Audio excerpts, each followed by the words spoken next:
the advocacy presentation we have in front of us today is going to cover a large area of advocacy, not just things that we would typically think about when we advocate, but it's going to give quite a bit of background information as well. And I think that's important because once we understand where advocacy came from and how it progressed to where it's at today, kind of gives us a better understanding of how important our individual actions can be. So that being said, some of the housekeeping, please do not hesitate to raise your hand and ask a question. The more questions that we have, hopefully the more people will engage. The more people engage, the more enjoyable the presentation will be. Two, if I have a very fast cadence in my voice, and I really try to slow it down. So if I am talking too quickly, please say, "Hey, Brett, put on the brakes a little bit here." So it'll give me the cue to kind of slow down a little bit, because I do get excited. I love talking about advocacy because it is such an important part of our lives. So what do you say we get this show on the road here? Okay, well, why aren't my slides advancing? There we go. Oh, you need to share your. You need to share your screen. Oh, so sorry. Yeah. I bet you that's a lot better now, isn't it? There we go. All right, sorry everyone. Again, I'm gonna try to make everybody appear on my screen. I may not be able to see everybody. I'm gonna try to rectify that. If you have a question and I don't see your hand, please say, hey, Brett, wait a minute here. So my name is Brett Williams. Okay, we're trying to advance the slides here again. They're not advancing. Oh, there we go. I am the public policy analyst for the Michigan Developmental Disabilities Council. I've been with the council for roughly about 8 years now. I have over 2 decades worth of advocacy experience. The areas of focus in my particular position with the council is in the areas of advocacy, not only helping people advocate, but helping individuals, to understand the bigger picture on a lot of their advocacy efforts, policy and legislation. Just for clarity, there is a lot of difference between policy and legislation. I'm not going to dive into all those, but basically legislation gives us the law. Policy is how are we going to put the law into effect. So those are my areas of expertise. So what are we going to discuss today? Well, we're going to look at advocacy from a historical view. We're going to look at it from many different perspectives and how individual advocates can change the world. We're going to look at types of advocacy. There's many types of advocacy. We're going to cover 6 as kind of an overarching blanket, if you will, of the different types of advocacy. We're going to talk about advocacy then, years ago, and advocacy now and in the future. We'll give some examples of advocacy in motion, how advocates or an advocacy action literally change the nation and the world. Yes, Jeannie, you have your hand up.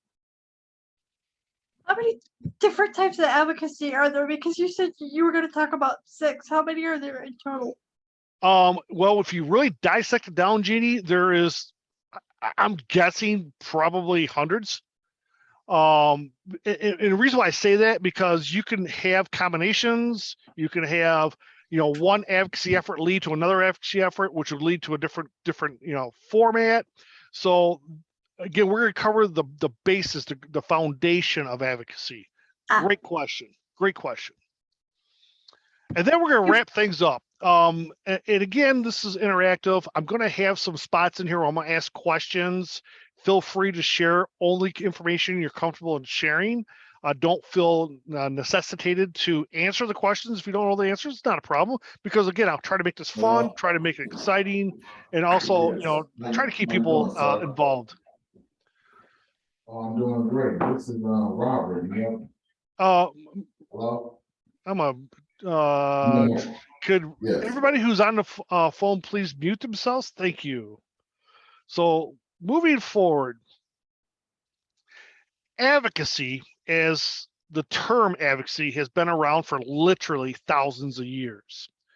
It really started, as far as we know, historically, it really started with the development of laws and community involvement in the legal system, if you will.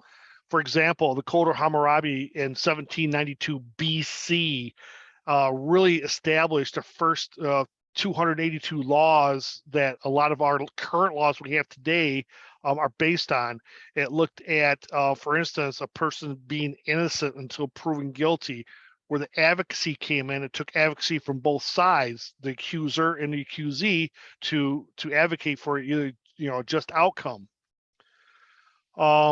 When you look at advocacy moving forward in 1,000 years into ancient Greece, 700, 800, 900 BC, advocacy was actually looked at through different lens, if you will. It was looked at through something called oracles. So if everybody's has seen some of the mythological movies, they you had a communicator with the gods, if you will, around a specific issue, and the advocates would communicate with the gods and then bring that word back to help formulate the answers to societal questions. And then we move forward a little bit into Rome, and we look at advocacy from the historical perspective of Rome. This is where it really kind of got into the modern forms of advocacy in the law, because under Rome, they had, as people know, they have quite a expansive code of conduct, if you will, laws, things of that nature. And advocates were actually the first account of paid lawyers to advocate on behalf of their clients. So that's kind of the basis of it. Now, I found this quote by Kara Morgan from the Brown Project, and I think it summarizes things very well. In the beginning, advocacy was not something that had to be bought, bartered, or begged for. It was something people did because it was right. And I like to take that stipulation and incorporate that into what we learned today. So let's get started. So again, there's 6 basic types of advocacy.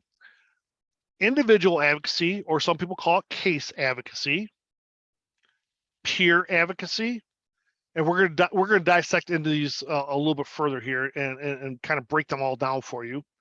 Grassroots advocacy, citizen-led advocacy, group advocacy, and then the final one, professional advocacy. So you can see there's actually kind of a build, if you will, from, if you take a spiral and draw on a paper, it kind of comes from the center out when you look at advocacy, from individual or self-advocacy, case advocacy, all the way to professional. And a lot of people call them lobbyists, and that is one term for professional advocate. So case advocacy is individual or self-advocacy. It's typically self-started or started by a family member. It is typically self-directed. You direct what it is that you would like to have done. And my people are texting me. Sorry about that. So it is typically for personal reasons, a personal need, or a quest that you'd want to achieve. Peer advocacy is the next step. It's very close to case advocacy. However, you bring in more people with you with similar life experiences, similar quests, and they work very closely in a very tight-knit circle. Sometimes it's only 1, 2, 3 people. Other times it may be larger, but it is a type of advocacy where the peers support each other in their movement. The next form is grassroots advocacy. And a lot of times the peer advocacy will lead into a grassroots effort. And we've heard that term many, many times before. In essence, what grassroots advocacy is a groundswell, a mobilization of the people around a specific issue or topic. The next one is citizen advocacy, and we're going to explore that in a different level as well. Citizen advocacy is when communities come together and support a change or a cause. A good example of this is, say hypothetically, we have, I live in a small town outside of Lansing, and if people wanted to have a park in a certain a vacant lot, they would bring a lot of the people who live in that area together, even though they may have different needs, different wants, different desires, but they bring the people who would be impacted most in a tight-knit circle around to promote the reason why that park is a priority. Now, group advocacy is more of a cause advocacy. And what do I mean by cause advocacy? For an example of cause advocacy would be something that would impact not only myself, but may impact everybody on this call, because it's going to change something very, very broad or large. But the thing with group advocacy is that no matter, for instance, I'll use this for example, when we have advocacy efforts from the council, we work with sometimes 30 different organizations, all of which may have different missions, visions, and values, but we have that one common thing involved with each other of X, Y, or Z, hence bringing the groups together to advocate for a change. Now, professional advocacy is the last one we're going to cover today, and it's basically what it is paid representation of an individual or a group. Some people call them lobbyists. It could be a lawyer that is arguing before a court. It could be a lot of different things. A class action lawsuit, it could be classified as a professional advocacy effort, because you have many individuals being represented by one person or a small collective of a group of professional advocates to speak on behalf of the entire group. I'm gonna pause real quick. Are there any questions thus far? Okay, I don't see any. Let's move on. So the road to change, advocacy in motion. As we can kind of see, advocacy today has grown to mean many different things. We can look at it in multitudes of forms. We can look at it from the clothes we wear to where we live to what we want in our lives. And we're going to dissect some of that a little further down the road here. Advocacy today is not just focused on law. Remember that there is, back in the very early use of the Greek and Roman, there was citizen conduct that was expected. But it was all based on law. Today, we can advocate for virtually anything. Some of it would be based on law, some would be based on policy, some would be based on just personal beliefs, things of that nature. A way to look at it is that an advocacy effort or an advocate's voice or action is what's promoting change. So when we look at any action that we can engage in to make something change or make something different, that's advocating. And to break it down in a simplistic form, even a child who asks their mom for a cookie before dinner is advocating for that cookie. And the mother may say that, look, we're not going to give you a cookie before dinner because you are, you're going to ruin your appetite for when we sit down to eat. And the child may barter back and forth with the parent, and either the parent gives in or the parent doesn't give in. But that's advocating. Parents advocating, saying, no, this is because, but the child saying, no, I want the cookie because I want it now. I'm going to share a story that I think people will recognize. And in this is opinion by Brett, OBB. In my opinion, this is probably one of the most influential examples of a single person changing the dynamics of an entire nation. The story, it begins with Lois Curtis, and Elaine Wilson eventually joins in. Now, both Lois and Elaine had mental health conditions. They also, both of them experienced an intellectual disability. Both of them were in and out of state facilities literally dozens of times over the period of thinking one of them was almost 20 years. Was in and out of facilities over 30 times. Both Elaine and Lois asked for assistance when they left the facilities because they would leave the facilities, experience some personal issues, be readmitted to the facilities, and it was a back and forth bounce. All again, dozens of times in a period of years. So doctors, they all agreed that they did need support outside of the institutions.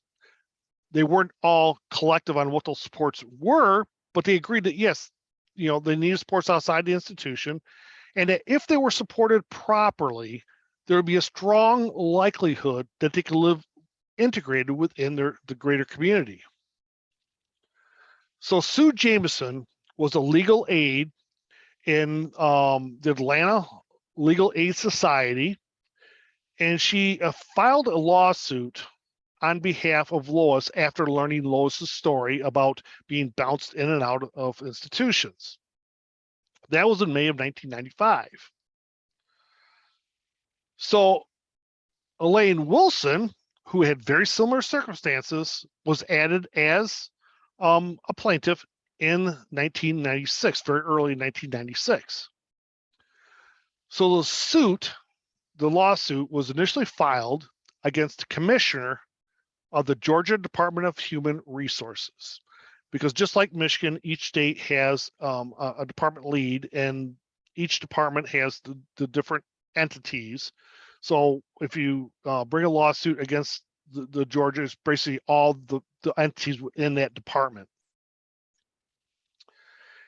Now, this court case went through the entire legal process, including being heard by the United States Supreme Court. So here's the first interactive part. Who was the commissioner in Georgia? Anybody know? I don't see any hands. No idea. Gentleman's name was Tommy Olmsted. What was decided? Any guesses?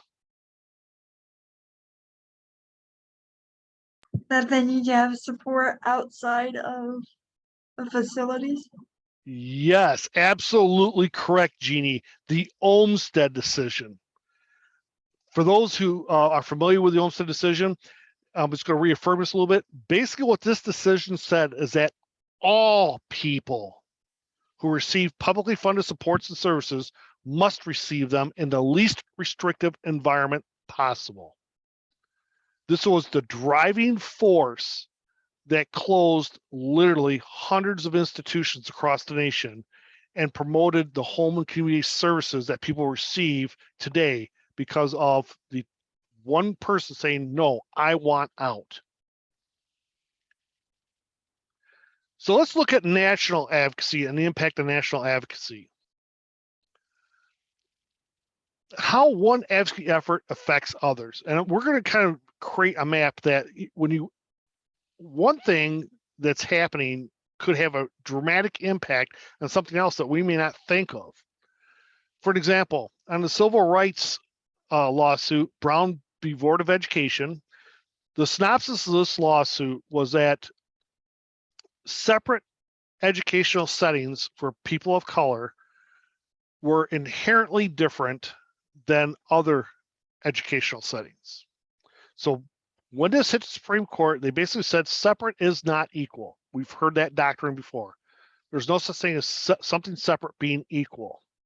But how did that impact a person with a disability? This ruling laid the groundwork for people with disabilities receiving publicly funded education, and has set the groundwork for the Individuals with Disabilities Education Act. So even though the initial advocacy effort of unifying schools also laid the groundwork to a very important decision for people with disabilities. Now let's look forward a little bit further down the road here to 1973. There was something called the Rehabilitation Act. And basically what the Rehabilitation Act was the next level of statutes that really impacted people with disabilities receiving sports services, things of that nature, guaranteed rights against discrimination, et cetera, et cetera. Well, the act was signed into law in 1973 under Richard Nixon. It wouldn't see any action for 2 more presidencies.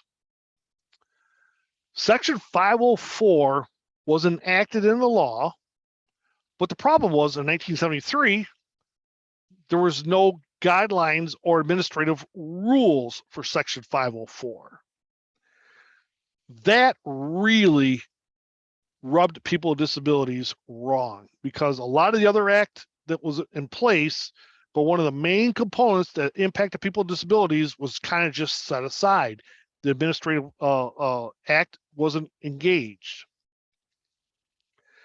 That alone sparked the longest peaceful takeover in federal building in American history. Can anybody guess what that was?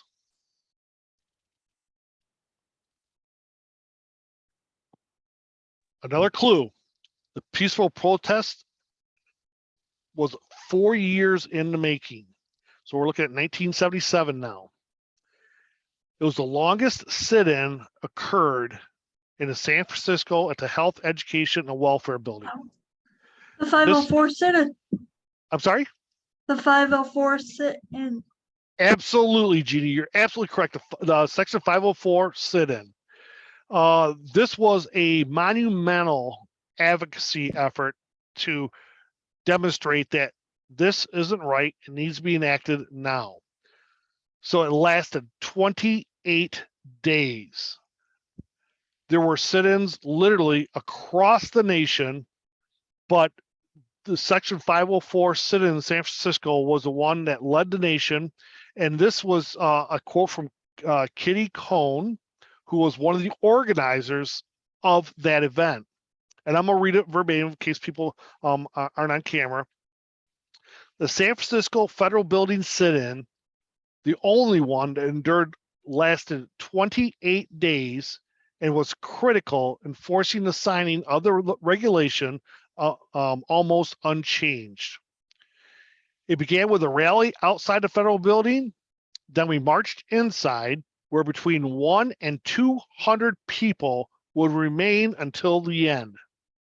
The composition of the sit-in represented the spectrum of the disability community, with participation from people with a wide variety of disabilities from different racial, social, and economic backgrounds and ages, from adults to kids with disabilities and their parents. So you can see the power that we have of coming together with a collective voice and pushing for change that will improve the lives of people with disabilities. So let's bring all this together here. First, a single person can spark changes that impacts everyone. We learned that with Lois Curtis, Elaine Wilson, and Sue Jameson, who literally changed the face of how people receive sports and services in the country. It only takes one idea and a desire for change to spark this actions. And the next thing is advocacy has not changed over the years. As we look at, again, going from 1796 BC to 2022, it really hasn't changed a lot, but the methods have exponentially changed. So let's move on down the highway a little bit here. So what is advocacy? We're going to look at it from, and I don't like taking definitions directly, but I think this is very good. It's in the Webster's Dictionary. Basically says advocacy is the act or process of supporting a cause or proposal. Very simplistic. We kind of covered that a little bit earlier. It's your voice, your word saying, hey, I want to change something. So let's look at self-advocacy as an individual effort. So why is advocacy important? Advocacy is the foundation for change. It helps identify you as an individual of what you want and what you want to change within your life. Self-advocacy is at many times far more important than group advocacy, cause advocacy, or community advocacy, because it can lead to vast changes throughout the country. It also does some other things that we don't really think about when we advocate. It helps build these relationships with you and the people around you. In my position as a policy analyst, I'm in constant contacts with the department, the Michigan Department of Health and Human Services, and the other bureaus within that department, many of the lawmakers, state and federal levels. So as I advocate for something, I'm building these relationships, and it's no different than anybody else. Once they start advocating for something, they build a relationship with the people around them. Now, as I kind of led to a little bit earlier, is that advocacy actions change, and we need to adapt to find new ways, new concepts, ideas, and how we actually implement an advocacy effort. And we're going to kind of go over some of the things that have changed. And you can see that there's been a progression of technology and things of that nature over the years, going from literally horseback to hardwire communications and now instantaneous communication. So let's step back in time for a little bit here. Before we had all the technology we have in front of us, let's look at how people advocated. Letter campaigns were long and tedious. And I'm going to kind of go off the cuff here. When's the last time people have sat down and physically hand wrote a letter? It's been a while, because again, we have the technology now to do it almost instantaneously through email, things of that nature. Meetings with policy officials or lawmakers or state officials was extremely difficult. So I did a little research. I'm kind of a geek when it comes to this kind of stuff. I love history and I love research. So if you wanted to advocate back in the mid 1800s with our lawmakers in Washington, D.C., from Lansing to Washington, D.C. was 589 miles. It took approximately 19 to 24 days one way to get to Washington, D.C. on horseback. So again, advocacy really wasn't national or worldwide sweeping because of the time that it took to engage. So a person who was a farmer or a store owner or things of that nature, they couldn't take literally 2 months out of their life to go to Washington, D.C. to talk to their congressional leaders. The community involvement was a lot different at the turn of the century than we have today. Gatherings were typically around the town square. They were very localized. When you travel, I'm a challenge on this. When you travel to a very small town somewhere, you will see that there's usually a building of some sort in the middle of the town that was the gathering place, or there's a park in the town square. That's where people got together to air and to vent to what they wanted to change within their own communities. People have heard this expression, okay, I'm getting off my soapbox. Well, that was a real thing. Soapbox advocacy was just that. People would actually get a box that used to contain soap, put it out in town square, stand on it, and advocate for what they wanted to change. Building alliances with like-minded people, but that was really community-centered. You couldn't reach out to the rural and more rural, or even at that time the smaller urban areas, without basically spending half a day to a day to do it. So how has it changed today? Well, let's look at letter writing. Again, I asked how people last time somebody sat down physically wrote a letter. It's almost non-existent anymore. We went from using a quill and a bottle of ink to electronic formats such as emails, form letters, sign-on letters, things of that nature, where you can have one click and sign your name to a advocacy effort. Marches have become far more effective. It doesn't take us 2, 3, 4 weeks to organize a march now. We can literally do it in a matter of hours. But I want to always have a side note here. Please note to use the social, safe social interactions, because we start in a pandemic. If you want to do any sort of a public gathering, kind of just keep in mind that we're still in the middle of a pandemic. How technology is helping us.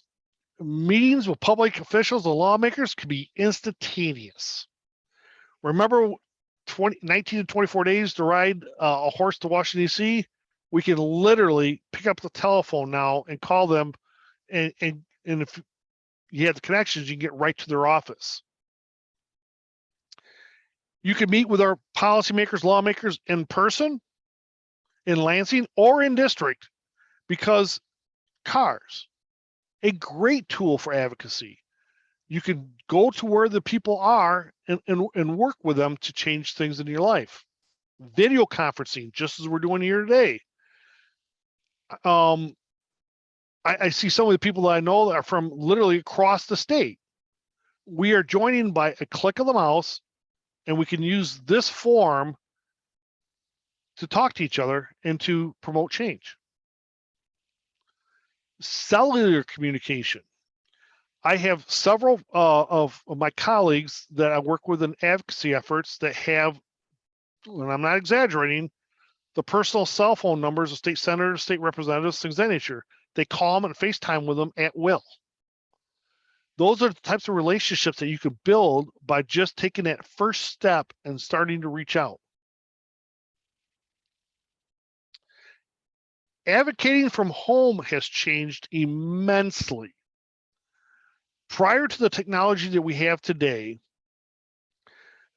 you really couldn't be successful in your efforts staying home. That is no longer the case. Technology has made it far easier. Look at social media. Social media allows for people to share recordings and messages. If you have something that you want to share, for instance, say there's a position letter regarding a Medicaid policy that I send out, and you want to share it with your networks, you can do it sitting with your fuzzy slippers on, with a computer in your lap, send it forward. Facebook, Instagram, TikTok, YouTube, all the other formats out there. I'm not a tech guru, but what a great way to get your messages out there. Facebook has short little video clips. You can have a message there that no matter who your friend network is, you can share that. Instagram, again, share it with a group, share it with an individual. I can't emphasize how important social media is to your advocacy efforts. The one advice I always give everybody: never argue on social media. That never goes away, and you never know who else is reading those posts. So it's always better to agree to disagree and move on. Even if you get posts that are contradictory to 100% or 180 degrees different from your views, let it go. Because if you start an argument, you'll never know who's going to be reading those. The community involvement has changed as well. Gatherings in and around towns are far easier to engage in now. And for instance, parades, things of that nature, a lot of those types of things are being organized via the internet. Before, it was in your local paper. It was broadcast on the radios, broadcasted in the news, things of that nature. Now, community Facebook pages, things of that nature. helps organize it. News channels. I don't advise people to do anything they don't feel comfortable with. However, if you have cellular communications or you have a computer that you use or a tablet or whatever the case may be, if you're interested in what's happening around you, there are tons of apps out there, from news channels, community Facebook pages, et cetera, et cetera, et cetera. They'll keep you in the loop and also allow you to share things that you're working on in your daily life. Another advantage of social media and community involvement is the building of alliances within a community. I used to be on a township board for 14 years. And one thing I did notice is that over that period of time, the more people that were involved in social media were more involved in the community and attended meetings when items came to up that was of great community involvement. So it does work. It does help. And again, only to a level you're comfortable with.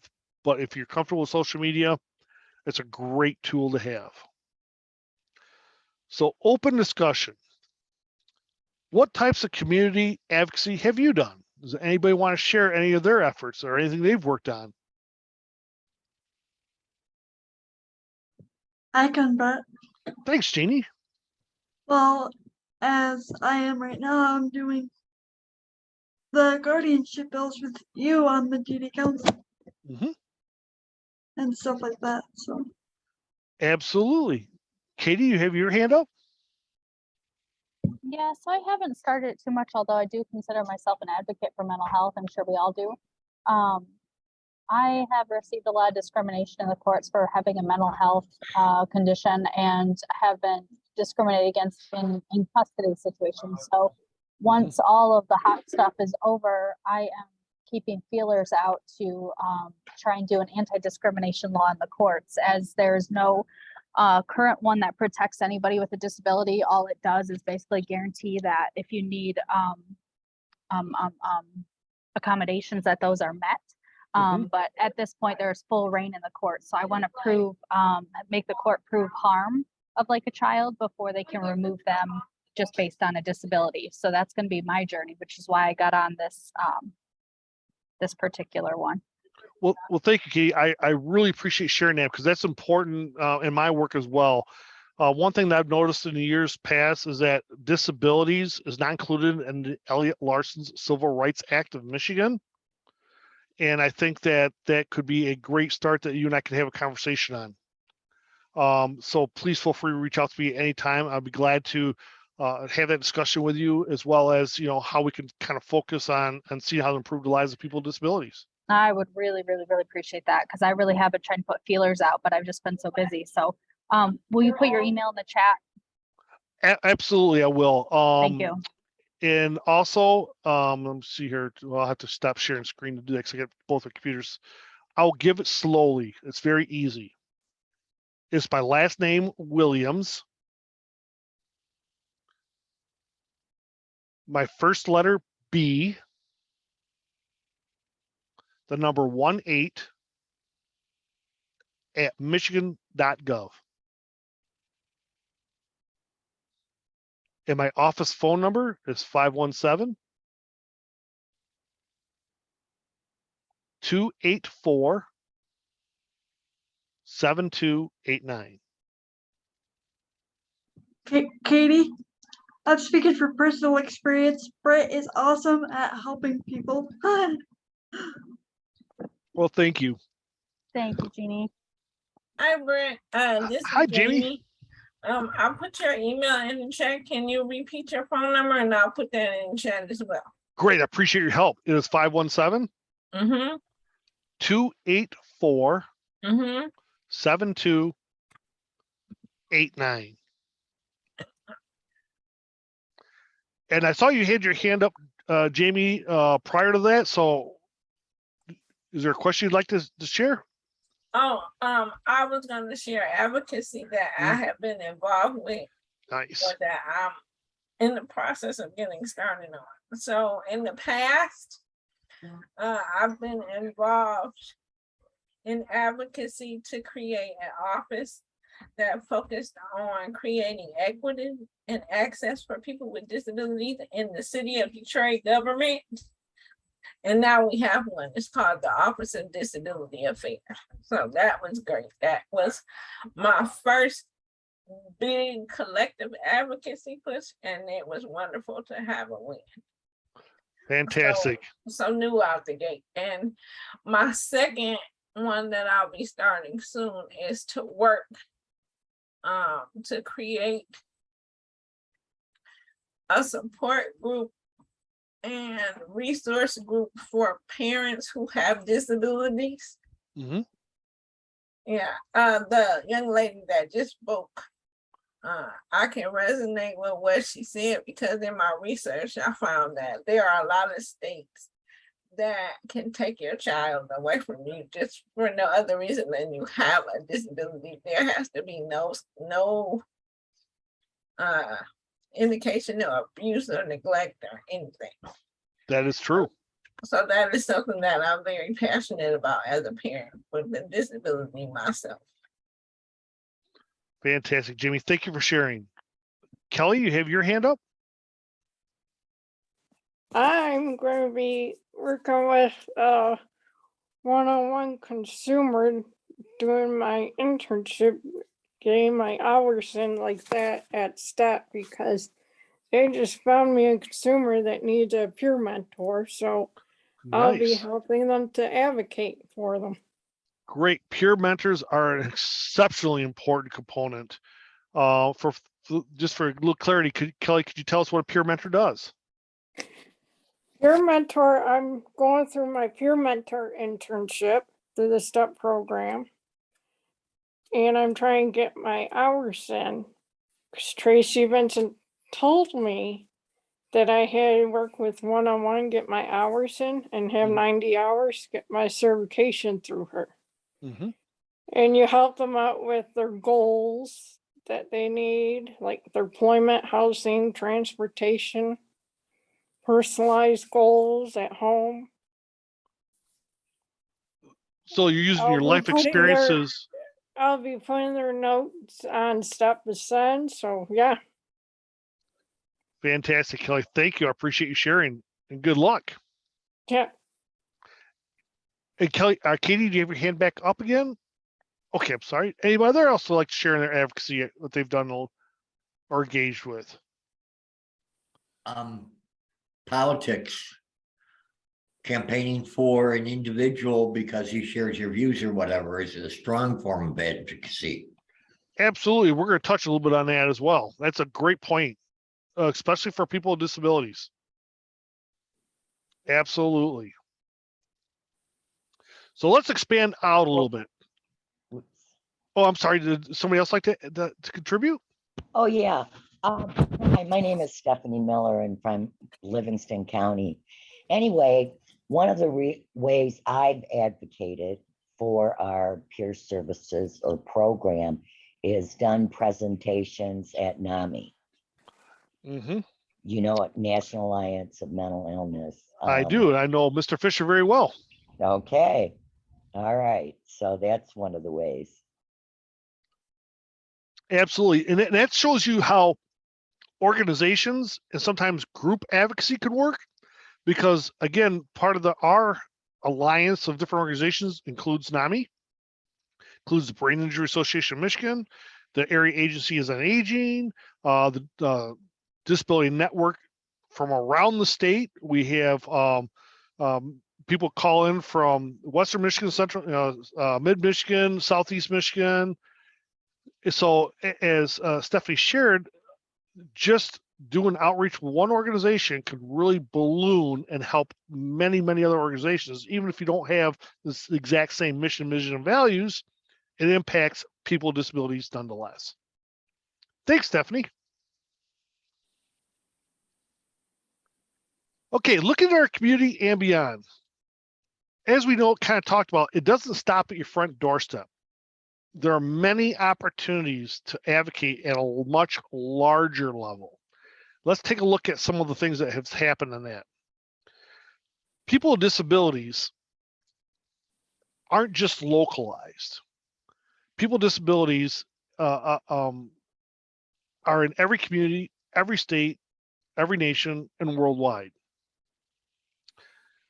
And the important component to this is that when you look at one component that may impact somebody, and hypothetically, let's go Lansing since I'm here today, there's no telling that that's not going to help somebody in Florida or California or Texas or Oklahoma or any other state in the nation.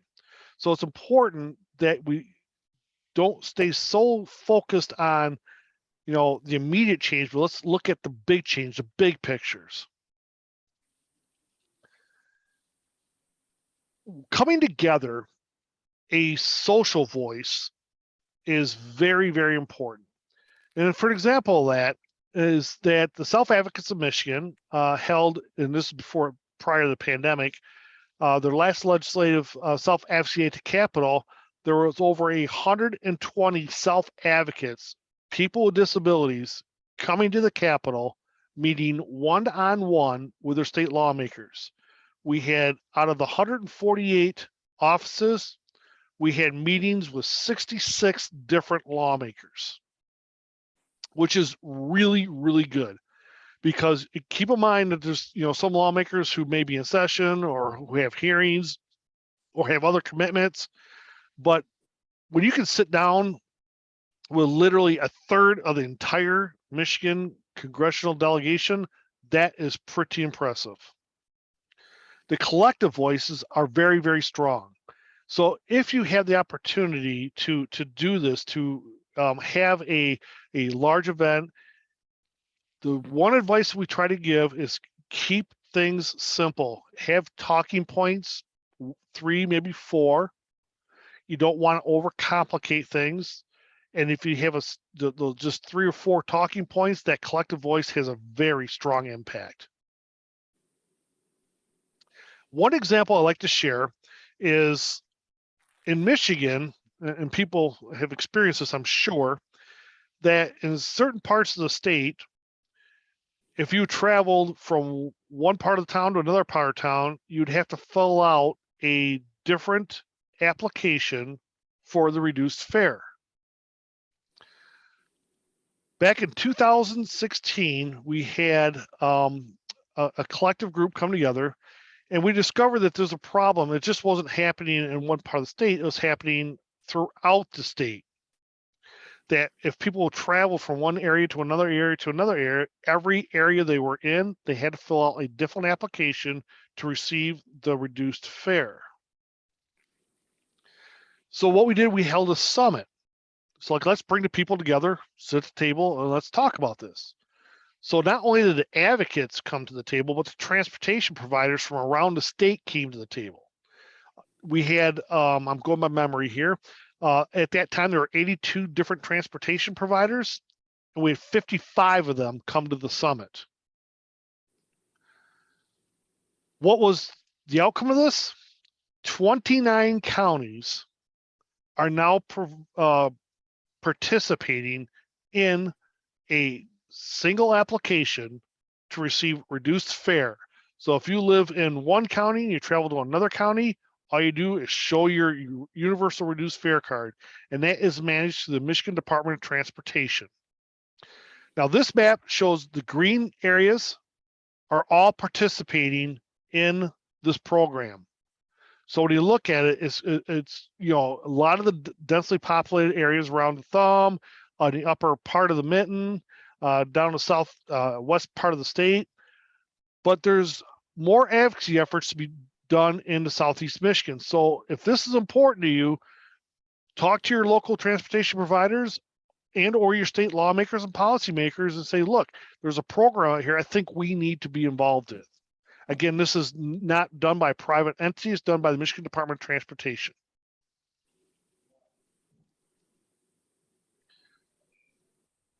So I like to talk about this, and Jamie has heard me say this many, many times, so she's probably going to recognize this right away.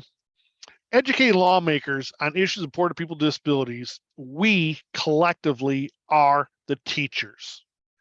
No way can one person know everything there is to know about every problem or every issue in the state of Michigan when they come to office, especially with term limits. We have 6 years maximum to serve in the House currently, and we have 8 years maximum to serve in the Senate. So I like to look at it this way.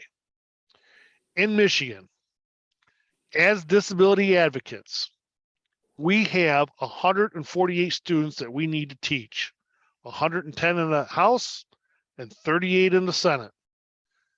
As teachers, it is our responsibility to make sure that they understand what it is that's important to us and what it is that's important to you in your life. Advocacy begins with just one phone call to their office. And people who know me know I will do this without a blink of an eye. If you want to meet with your lawmaker, I can help you arrange that. I can show you who your lawmakers are. I can host a Zoom event, things of this nature. As long as it is related to a disability, I'd be glad to make that connection with you. So how does advocacy impact a person's civil rights? And this kind of goes back to Jay's comment a little bit earlier. Advocacy at the polls. When you work with somebody who is running for office, it has a direct impact on, if that person's elected, direct impact on your relationship. Because if that person gets elected to office and you help in a campaign, you already have a connection. So bringing issues forward becomes that much easier. Jeannie? You're muted. I have a question about the transportation before Yes. I forget. I live in Cass County. Does that still come down here, or is that not there down by me yet? Yeah, because I never heard of that before. So I was just wondering if that's in that area, because I never heard of it before. It is in Cass County. Cass, Berrien, Van Buren, Kalamazoo, and Calhoun are your local participants. Oh, I never heard of that before. That's why I asked. Yep. Just type in your search engine, Michigan Universal Reduced Fare Card, and it'll come up to MDOT's website. Okay, thank you. Yep. So, getting back to the civil rights, Title II of the Americans with Disabilities Act requires states and local governments, anybody who receives public funds or a public entity, they have to ensure that people with disabilities have full and equal opportunity to vote. So when you see the voter bills that are being all over the country, ask yourself a question. If this bill passes, will it make myself, a person with a disability, would it make it easier for me to vote or more difficult for me to vote? So when you work in this particular area, it's vitally important that you look at the opportunity to cast that ballot. Choosing to have signs in your yard, not just political, is another form of advocacy. And the one I like the most, and I love this sign, I don't know why, but if people seen the little green short guy with a little flag that says slow that people have in their front yards next to the roads, I just find those very humorous. I like those. But believe it or not, that's advocating. It's asking people to slow down. There's children playing. So you don't have to have, a political sign in your front yard. You can have a lot of different things, different signs, and advocate for something. Believe it or not, where you shop is a form of advocacy. For instance, let's look at a restaurant. If I like a particular dish at a restaurant, am I going to go somewhere else? No, I'm going to go to that restaurant. I'm going to spend my money there, and I'm advocating, saying that, look, this is what I like. This is what I want in my life, and here's where I'm going to have dinner. It's very simplistic, I understand, but it is a form of advocacy. Referring somebody to something, such as your friends or families, to goods, services, places, etc., you're advocating.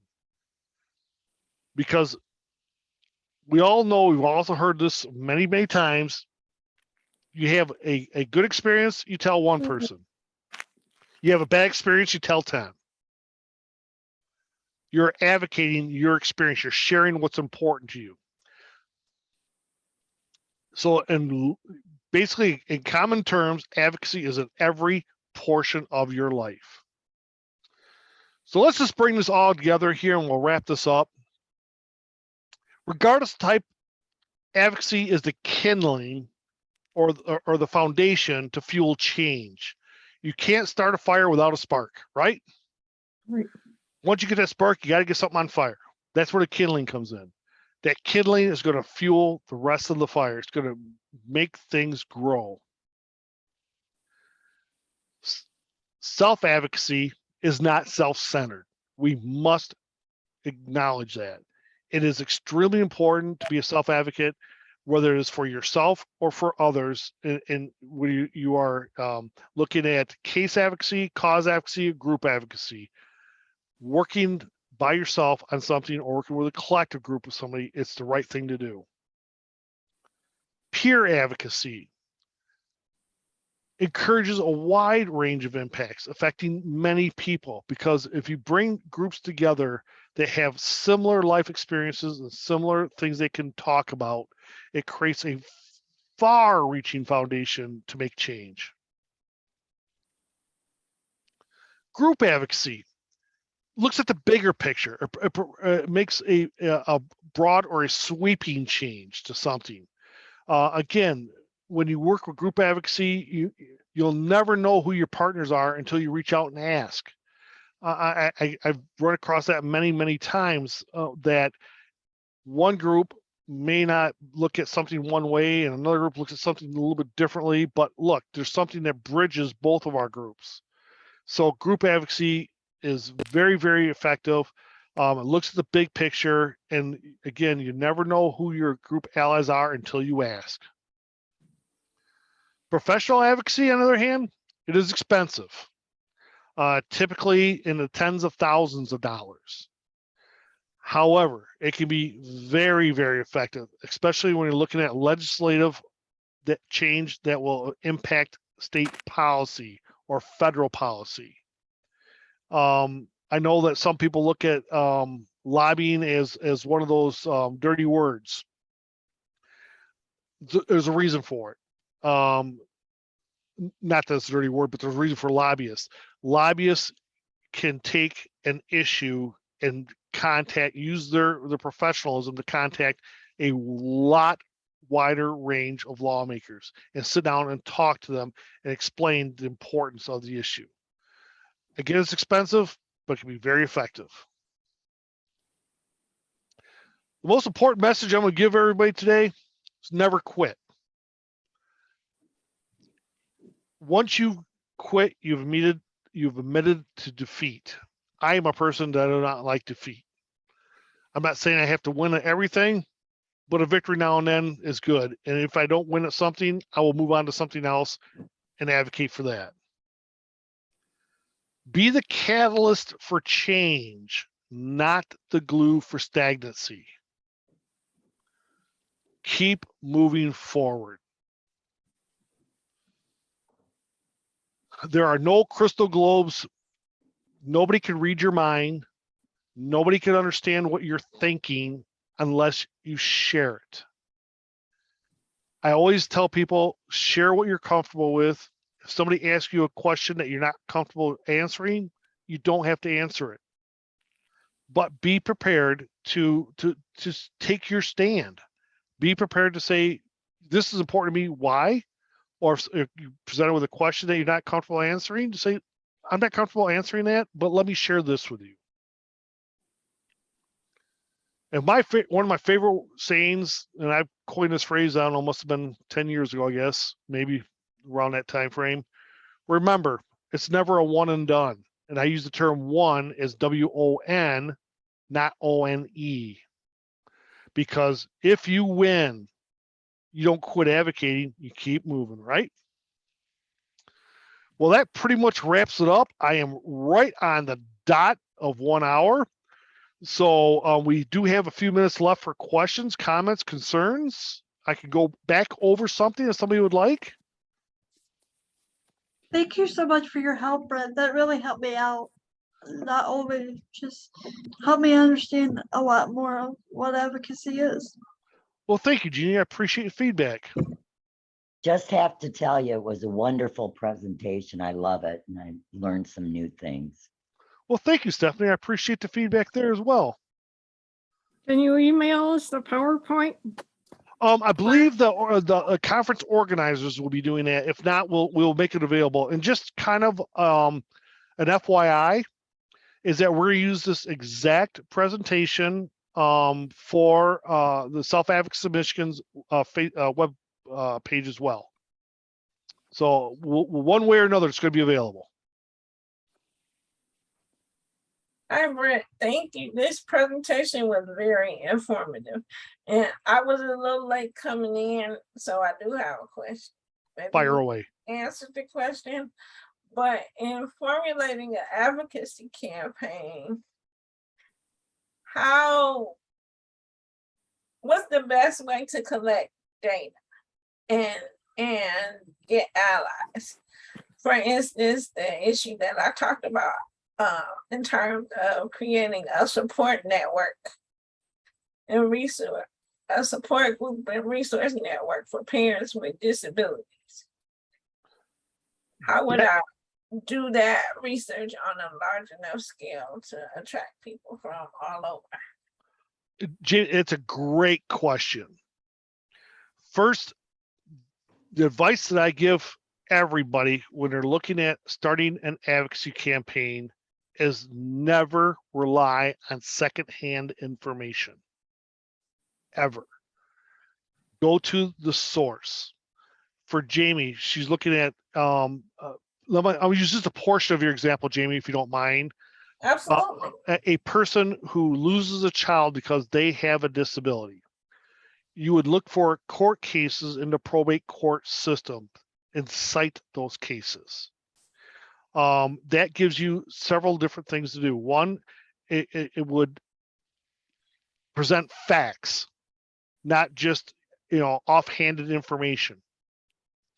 You could look at foster care and see how many children have been transferred from a family to foster care and what was the background of that transfer.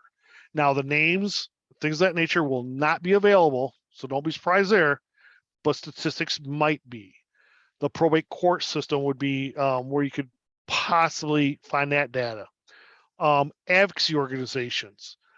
A lot of different advocacy organizations, Disability Rights Michigan, the ARC Michigan, MIDDI, Wayne State University, Michigan Disability Rights Coalition, all NAMI, all of them will have different sources of information or scholarly journals. What I mean by scholarly journal, that means it's a paper, a position paper or a white paper that's been published in a scholastically or college recognized publication. Avoid social media postings. Avoid any publication, and I don't care where you're at, that doesn't present both sides of the argument. Because when you're looking to change something, you have to be able to be 100% nonpartisan. Present only facts.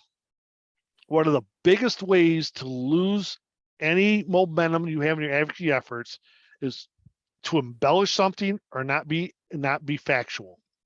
Case in point, let's just say that Jamie and I are working on an issue that we want to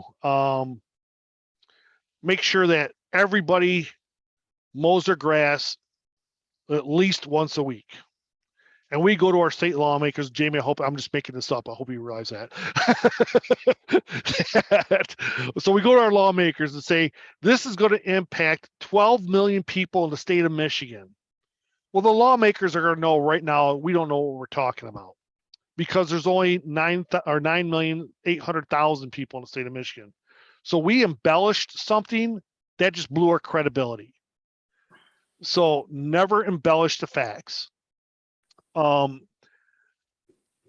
It also, it's really dependent on what you're advocating for. In Jamie's example, this is something that's going to impact many, many families. She'll want to reach out to, I don't know how many probate courts there are in the state of Michigan. I'm thinking 29, if I remember correctly. Whatever she wanted to reach out to the probate court system or the state office of administration for the state courts. They could pull data that may not be available on the public websites. So there's a lot of different avenues you want. Go to the source. It will be my best form of advice. Great question, Jamie. I hope I didn't ramble on too much. Yes, No, Jeannie. nail Oh, on the head. okay. Thanks, Jamie. Jeannie. I just thought of something while you were talking. So I'm in a wheelchair. You've known this. Mhm. I've been in a wheelchair since I was born. So being able to get around independently is not easy because many places do not have handicap buttons for me to push or they don't work. Mhm. How do I go about getting the ADA laws changed? I guess is my question. Well, that is a much harder task because under the ADA, buildings do not have to have door assist that have public access. They have to have lever style door handles unless it is greater than 5 pounds pulling weight. So, okay, and I know that gets kind of complicated, a little murky real quick.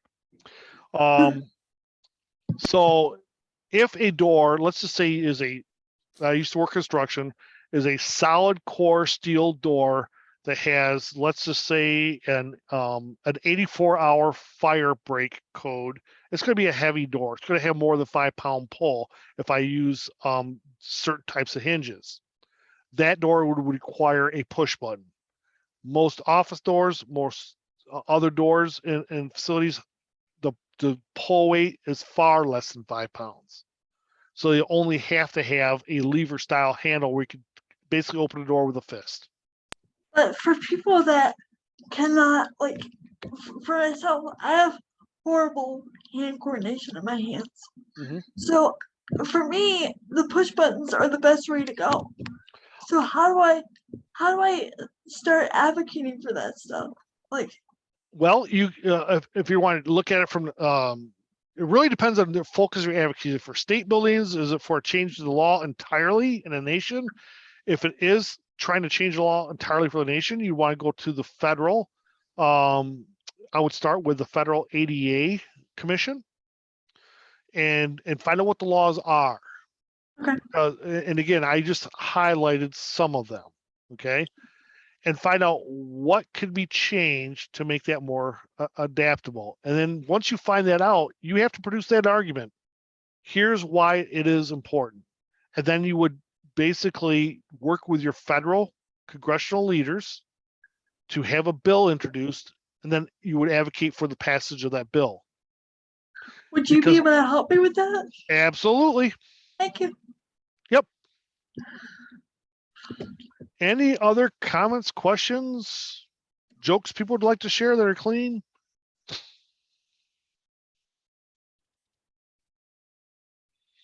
All right, we have about 6 minutes of your time left, so I am willing to hang on if people would like to sit down and chat for a bit. But other than that, we thank you very, very much. I'll stop sharing my screen here so people can see each other. Thank you very much for your attendance today. I hope that it was informative and fun as well. And we just got one from Matt Hill. So thank you, everyone.